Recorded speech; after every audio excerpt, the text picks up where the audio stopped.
Ho ho, Merry Christmas! Was Santa Claus a real person? As we near the holidays in the Western world, signs of Christmas start to appear.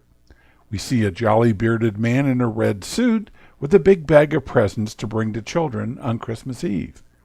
We learn that he's married to Mrs. Claus, employs a large number of elves, has a team of flying reindeer, and lives in the North Pole.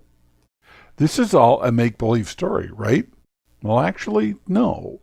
The core of the Santa Claus story is actually quite real. Now, the reindeer don't actually fly, and the elves are, well, probably stuff of magical legend. The North Pole is just a big mass of ice and would not be a practical base upon which to build a city, especially in times of global warming. But the jolly old gentleman in the red suit, he was real. His name was Nicholas, and he was named the Bishop of Myra, which is in modern-day Turkey, which seems appropriate, doesn't it? Bishops traditionally wore red robes, usually with white fur trimming, and the red hat was standard. Bishop Nicholas was a kindly and generous man. He was raised in a wealthy family, so he was used to being around money, but he noticed that some children within his diocese came from poor families, families so poor that there was no money for Christmas gifts. This troubled the kindly bishop, so he devised a scheme.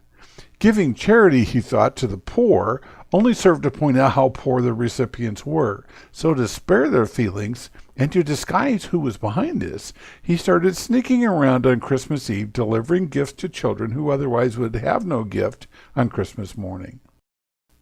He did this year after year, and so the legend of St. Nicholas, or Santa Claus, was born. The stories of his Christmas Eve exploits even explains why many of us hang stockings by the fireplace on Christmas Eve. You want to know why? It seems that after St. Nicholas had done his Christmas Eve rounds for a few years, some people tried to stay up to catch him in the act. Sound familiar? Well, the story goes that at one house, he knew he couldn't deliver his presents without being caught. So he devised a plan to drop the gifts down the chimney. But there was still a fire in the fireplace. So he put gold coins into purses, knowing that even if the purses burned, the coins would be okay. It just so happened, as the story goes, that the children had washed their stockings and hung them up to dry over the fire in the fireplace. So when Santa clambered up on the roof, he tossed the purses down the chimney.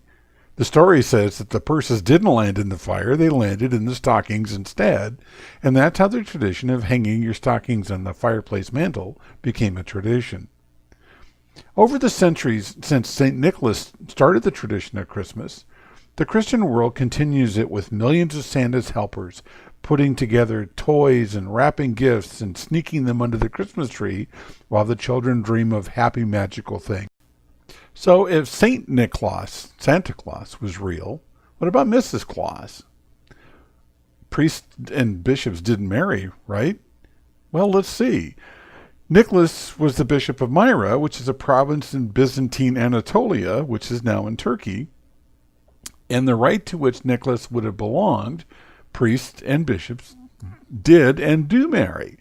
So perhaps if we went back in time, say the year 300 AD, on Christmas Eve, we would see a jolly old soul dressed in red, leaving gifts that he carried in a big bag, while his kindly caring wife waited up for him with a glass of warm milk.